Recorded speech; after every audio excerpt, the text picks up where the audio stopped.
To attract attractive people, you must be attractive. To attract skillful people, you must be skillful. To attract committed people, you must be committed. So the whole key to unlock all the treasures, whether it's economic treasures or spiritual treasures, financial, social, personal, every way you can possibly think of, is by your own personal development. And then he added one more, which is so important, and it's probably worth the price of the seminar. Here it is. What you become is much more valuable than what you get. What you become is much more valuable than what you get. The major question to ask on the job is not what am I getting here? The major question to ask on the job is what am I becoming here? Not what am I getting, what am I becoming? So it's very important what you become. Because what you become attracts. If you become cynical, you attract cynicism. What you become attracts. So this whole subject of personal development was so vitally important to me. It changed my life. I was a millionaire by age 31. And that was just the economic part of it. It took me 6 years from age 25 to age 31. It was unbelievable. So, right country, but a refinement of philosophy is what's important. So let's now talk about personal development. The first subject is called the seasons. An understanding of the seasons to illustrate the total aspect of life. One of the best ways to illustrate for your children or for anyone life situations is to use the illustration of the seasons. So let's go through it. Here they are, the seasons. Number one, you cannot change the seasons until you get your own planet. Right? You can't change the seasons. They're set. All of this has been set in motion. But here's the next piece of information. You can change yourself. You can't change the seasons, but you can change yourself. Life and business is like the changing seasons. Frank Sinatra sang, life is like the seasons. So now let's quickly go through the seasons. This is a whole study in itself. But I can just give you a little outline here, some ideas, and you can take it from there and use it in whatever manner that would serve you, as well as to serve your own understanding of time, the passing of time. First, learn how to survive the winter. Speaking of life in its simplest aspect, the first key to learn in your life on the spinning planet is to learn how to survive. Now there's all kinds of winters, right? The winter of the calendar, right? The winter of the actual season. But then there's financial winters and social winters, personal winters. But we understand those because we've all been through them. Barbra Streisand sings, it used to be so natural to talk about forever, but used to be's don't count anymore. They just lay on the floor till we sweep them away. You don't sing me love songs, you don't say you need me, and you don't bring me flowers anymore. A winter song. But we know what those lyrics are about. You know, we've been through those experiences. The winters. Now, here's the key on the winters. Some are long and some are short. Some are easy and some are tough. But they always come right after harvest, right after fall, autumn. So we cannot rearrange the coming of the winters. But here's what we could do. Get stronger, wiser, and better so that we can survive better. And our life will be less eroded by learning to handle the next winter. The next winter of a divorce, the next winter of an illness, the next winter of a death in the family, the next winter of a loss financially, the next winter of a crisis of whatever kind. To be better equipped. So here's the key, to learn the seasons so that you can approach it all in a very intelligent way. For kids, we teach the ant philosophy. The ant philosophy. So for the kids that aren't here, take this home. For the kids that aren't here, the ant philosophy. And here's the little short list on the ant philosophy. Number 1, ants never quit. If an ant is headed somewhere and you stop him, he'll start looking for another way. How long will he look? Till he finds it or till he dies. One way or the other, he'll find it. Okay. So that's a good philosophy. Just never quit like an ant. Here's the next part of the ant philosophy. Ants think winter all summer. You got to think negative when it's positive. And not be disillusioned. That's why ants always seem to be in a hurry. Why are they in a hurry? Because they're thinking winter, winter, winter, hurry, hurry, hurry, get going, go, go, go, go. So you must think negative when it's positive. You must think winter when it's summer. Here's some of the best advice. It comes from classic tradition. A great story says, don't build your house on the sand in the summer. Why be given that advice? Because it's easy to get faked out in the summer. Right? Blue sky, fleecy clouds, nice weather, so you build your house on the sand. You say, no, you must not be faked out when it's nice. You must think storm in the summer and not get faked out. And if you think storm, now you'll look for a rock on which to build your house. Now you're going to be safe. So you can't think nice when it's nice. You got to think storm when it's nice. And if you haven't been through one of those storms, you got to find somebody and say, have you been through one of those storms? Scare me to death if you will, please, so I will not be faked out here, and I will keep searching. Right. Not to quickly build on the sand because it's nice, but to build on a rock because it's not always going to be like this. The seasons are going to come and change. And if you're not educated to that degree, now you suffer a great loss. So the ant thinks winter in the summer. Now here's the next philosophy. I'm sure the ant thinks summer in the winter. The time to think positive is when it's negative. Why? Because the negative won't last long. How long is the winter? Isn't that long? So the ant thinks summer in the winter. This won't last long. We'll soon be out of here. Just hang on. It's not going to take that long. How long is the night? It's only a few hours. Come on. There's never been a double night. Couldn't you make it a few more hours? And the story says, yes, the night just can't last. For sometimes it seems like it's going to last forever. And when you have insomnia, right, it seems like the night will never pass. But I'm telling you, sure enough, it will pass. So learn to think day when it's night. And then you must learn to think night when it's day. An old prophet said, work while it's day, work while it's day, because the night's coming. Right? This was before Thomas Edison and the light.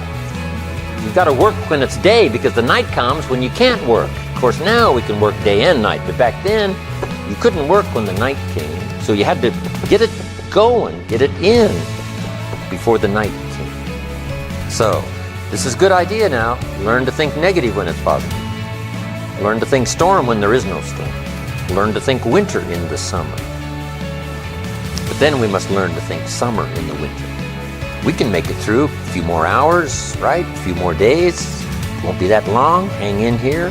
The spring will surely come. Okay. So the winters of life, learn to express those to other people, help them understand that as well as to try to understand it yourself. Now here's the next season, the spring.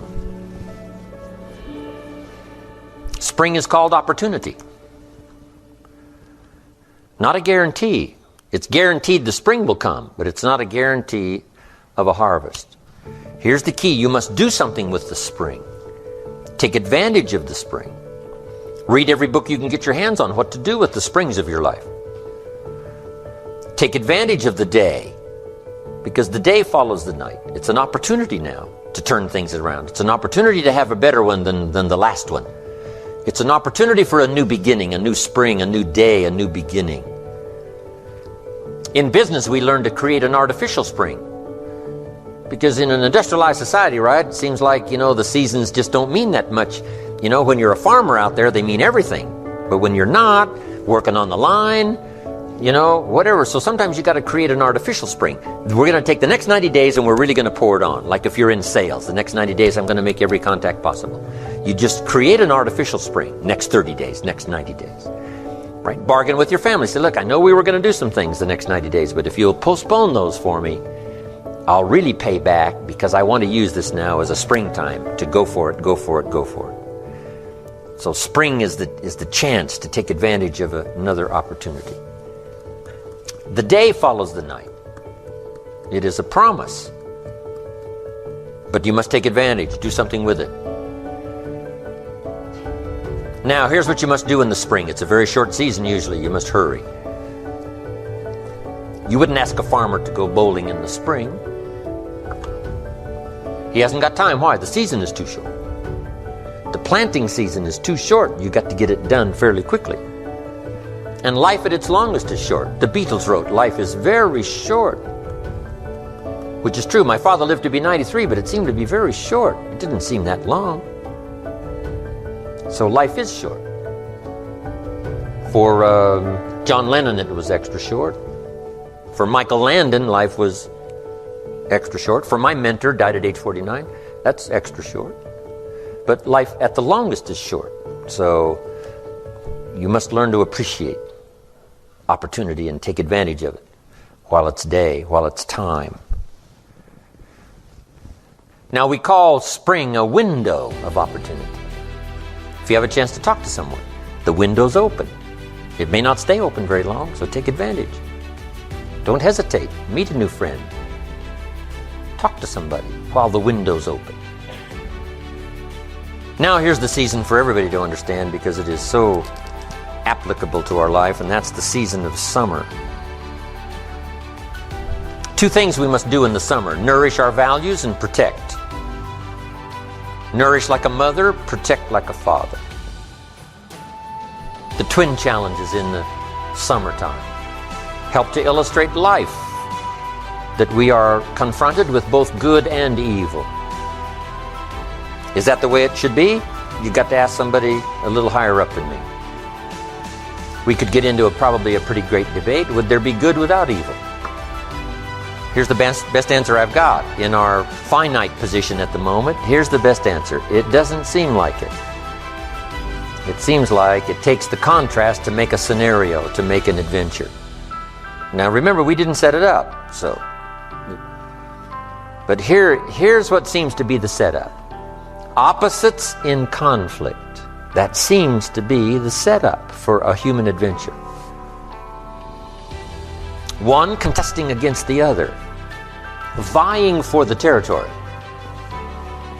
Would there be light without darkness? We probably wouldn't call it light. What gives us the value of one is the contrast of the other.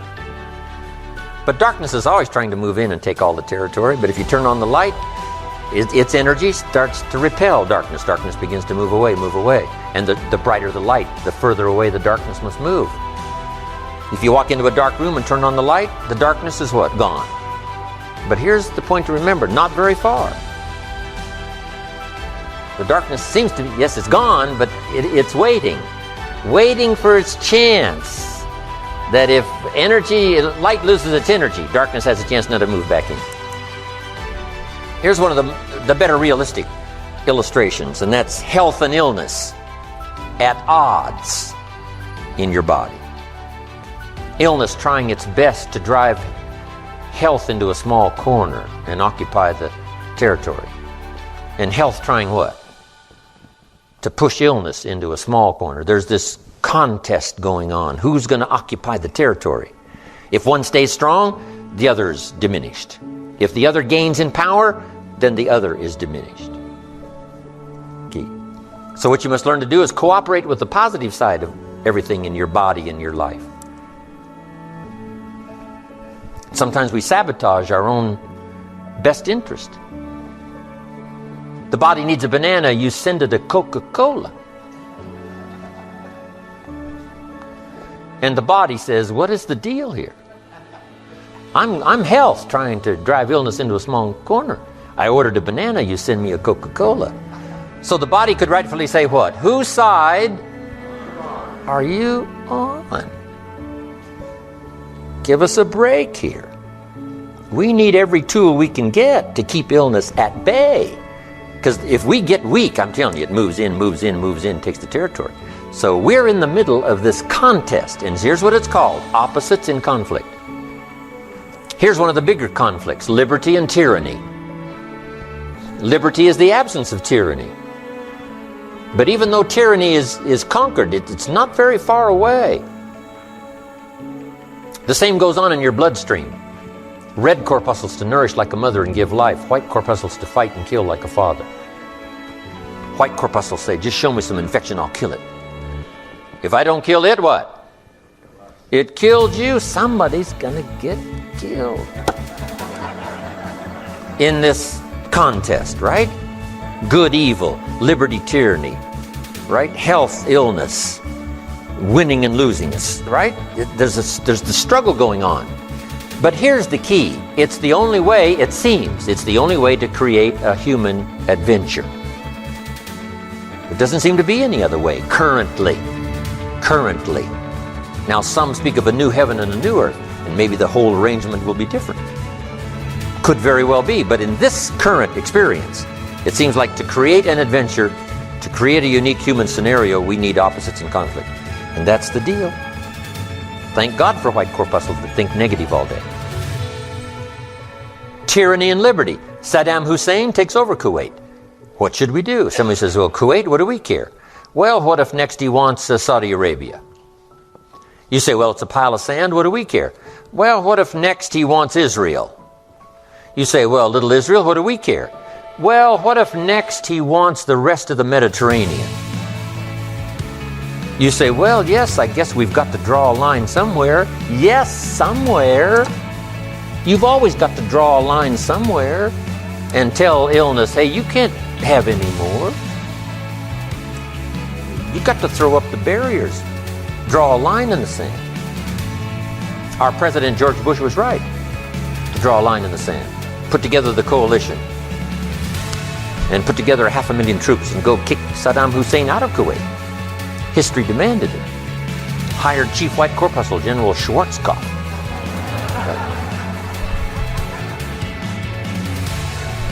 I met the general a couple of times. He was the man to send.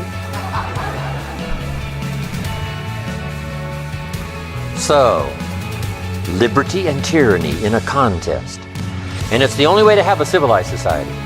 Tyranny cannot be rehabilitated. Tyranny can only be restrained. So for Saddam Hussein, we put a no-fly zone on top and a no-fly zone on the bottom. Right, to contain, so that liberty would have a chance. The citizens of the world would have a chance, that the world would have a better chance. And we've got to fight these skirmishes. We've been fighting them forever. We've got to fight them forever. Whether they're inside your own body or whether they're in politics, no matter where they are. We must play this game. We must fight this game. But here's what it creates, a great adventure. Let me give you the ultimate now. Could you win if you couldn't lose? And the answer is no, it doesn't seem like it. You couldn't call it winning. You can't win if you couldn't lose. So that's the deal now. Negative, positive. Would there be negative, positive without negative? No, it doesn't seem like it. It seems like this is the current setup. You know, for the foreseeable future. It looks like it's been that way as long as we can remember and as long as the history tells us. So, here's what you want to do if you want the adventure. You must learn to play this game. To work with all the positive forces to defeat the negative forces as early and as soon and as much as possible. To contain the ravages of disease that want to take you early. You got to fight back. You can't just leave it. Somebody says, well, I got my fingers crossed. Not a good philosophy. You got to take your vitamins. You got to do the stuff. You got to do the deal. Jump on the positive side of whatever you want and see if you can't help out in this warfare and this push-shove match. That's the key. So in the summer, here's what you must do. Nourish the plants and the garden. Nourish your values like a mother. Give life. Whatever you start now, you must nourishment and give it life. Don't neglect a new life if you've started a new life. What if you said to a brand new mother, where is your baby? She says, I have no idea. You would say, no, that isn't right. If you start a new life, you must care for it. You must protect it. You must give it life, give it nourishment. Now here's the other part. You must protect it like a father.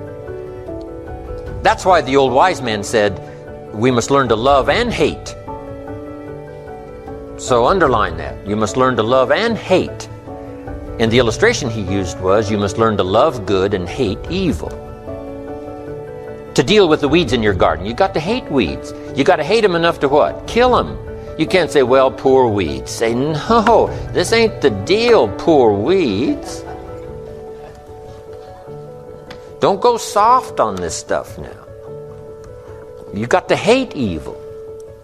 You got to hate the weeds that are out to destroy your garden and rob your children of the nourishment they deserve.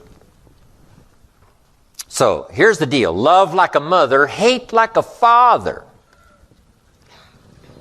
And here's the rest of it. Give life like a mother and take life like a father.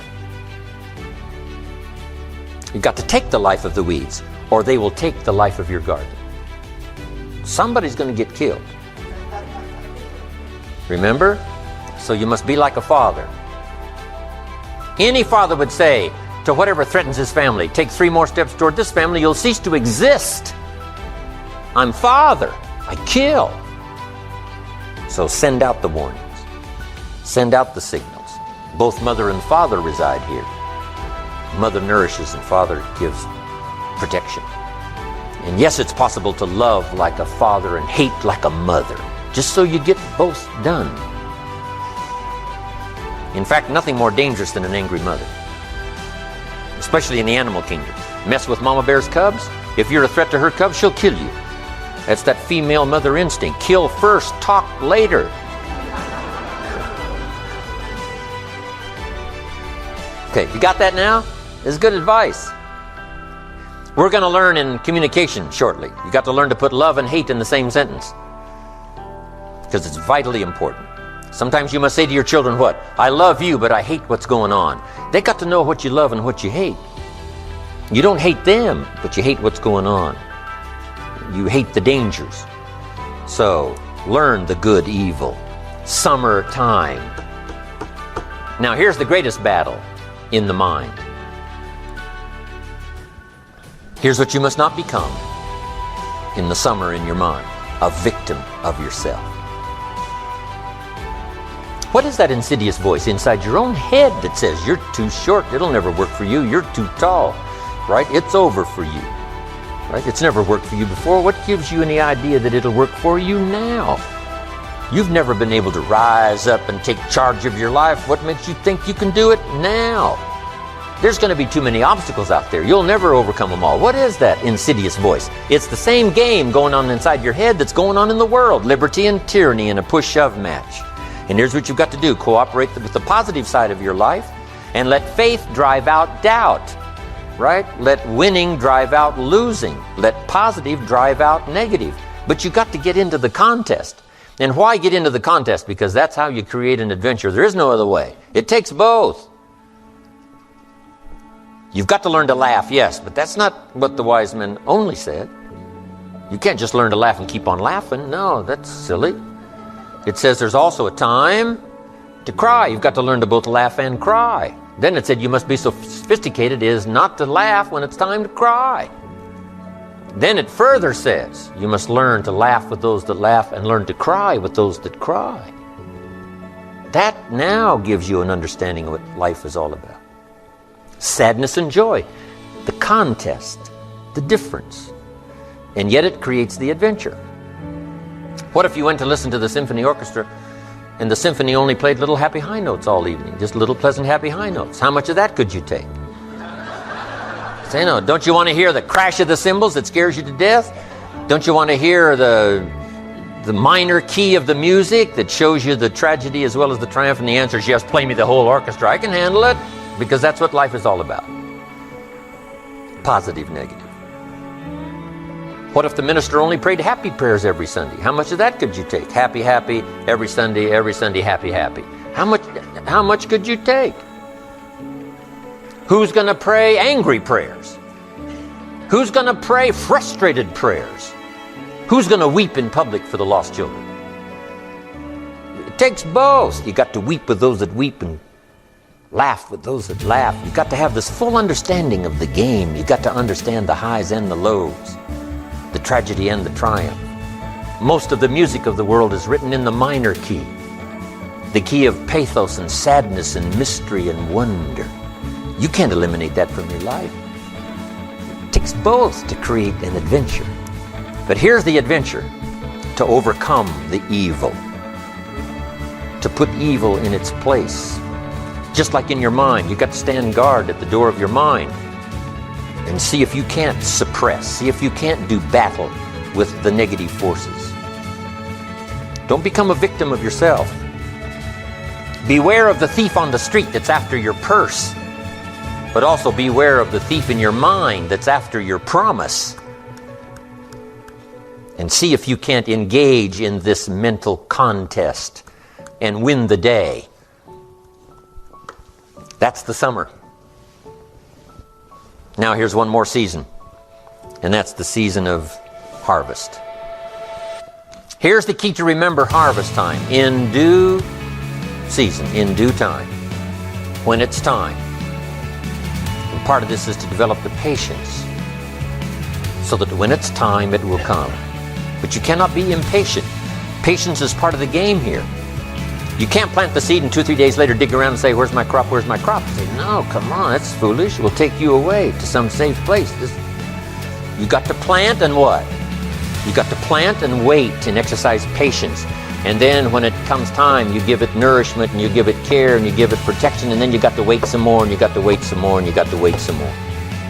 But here's what it says: in due time, in due season, when it's ready, when it's time for you, whatever it is, financially, socially, personally, economically, whatever the time, when it's time, your harvest will come.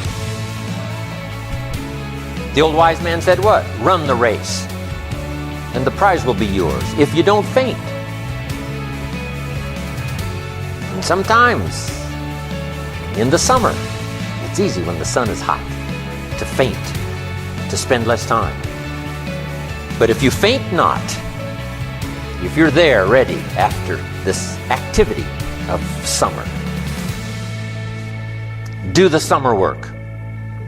Just make the little note: do the work of summer, nourishing, protecting, whether it's family, whether it's business, the work of summer. Now, the harvest. Here's the key now to harvest: to wisely use the resources. When your harvest comes now, you can't blow it all, you can't spend it all, you can't live it all up. Remember the 2 parts to life: 1, the full development of all your potential; 2, the wise use of all your resources. Tomorrow, one of our major subjects is going to be the management of time, time management. If we have time, we'll go through that. As I said, I'm going to cover procrastination, but I've decided to put that off till tomorrow. The management now of your resources when they come. An ancient story says they took the 7 years of plenty and they didn't live it all up. Make the note. You must take the 7 years of plenty and not live it all up. What did they do? They used the 7 years of plenty to get ready for the next 7 years of famine.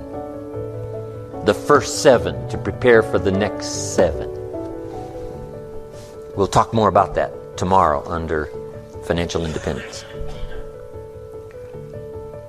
So the subject of the seasons, so vital, so important. Such a great illustration to almost every life situation you can think of. It'll help your kids, it'll help your business, it'll help your management people, your sales people, everybody. This could be one of our best seasons in terms of the world. The turning of the century, everybody's thinking about the year 2000. A new century, a new millennium, a new beginning, a new chance, a new opportunity for world cooperation, national, international cooperation. What can we do to play our small part in the whole wide-ranging scheme of things? It's good that everybody's thinking about this. This could be a new time, a new chance, a new opportunity. right? Yes, we've blown it in the past. We've messed it up in the past, but maybe, just maybe this time, there's enough technology and enough sanity and enough spirit and enough righteousness and enough rightness, enough stuff to make this, the opening years of the next centuries, some of the most promising years in the last 6,000. Wow. Now make these quick notes and we're going to take a break. The 4 steps to success. These personal development subjects are just vitally important. The first step to success is good ideas. You must be a collector of good ideas. Here's where my mentor did me the greatest of service, and that was keeping a journal of good ideas. Here's what he said: don't trust your memory. What classic information. Don't trust your memory. If a good idea comes, jot it down. 1, so you can review it. 2, so that you capture it. It won't be lost. So all those years back then, I started keeping a journal. I got journals you wouldn't believe. Little cheap ones when I first started. Remember the Gregg shorthand? Little books, little spiral things? I used those. You say, you must be broke. Yes, I wasn't doing very well, so it cost, I don't know, a quarter or something. Now my journals are expensive. This one costs $42. And I wished it would have cost more because I'm doing really well. My journals. But if you look at all my journals, you can tell how my life was going. Say he was poor here, and it looks like he was rich here, and then he was broke again. Now it looks like he's rich again for sure. So, but here's the key, and we'll talk about this more also under time management. Something to pass on to the next generation. The collection of ideas that made you healthy. The collection of ideas that turned your life around. The collection of ideas that caused you to learn extra skills and got the extra income. The wise use of your resources, the ideas you found on how to do that. Think of passing this on now to the next generation and the next generation. This is so valuable, but mostly now primarily for your own study, so you can go back over what you've collected. And in a now different place, same ideas, but now that you're in a different place, you'll see it in a whole new light on how it will help change your business, help change your career, your future, relationships, and all the rest. Keeping a journal, right? Now this is for serious students. Non-serious students don't need to keep a journal. Right? But for serious students that are serious about their health and serious about their future, serious about gathering things to make a contribution to others, keeping a journal. That's important. A collection of good ideas, first step to success. Here's the next step, a good plan. You got to have a good plan. You got to have a good health plan. My mentor asked me when I'm 25, Mr. Rohn, what's your current plan for your financial future?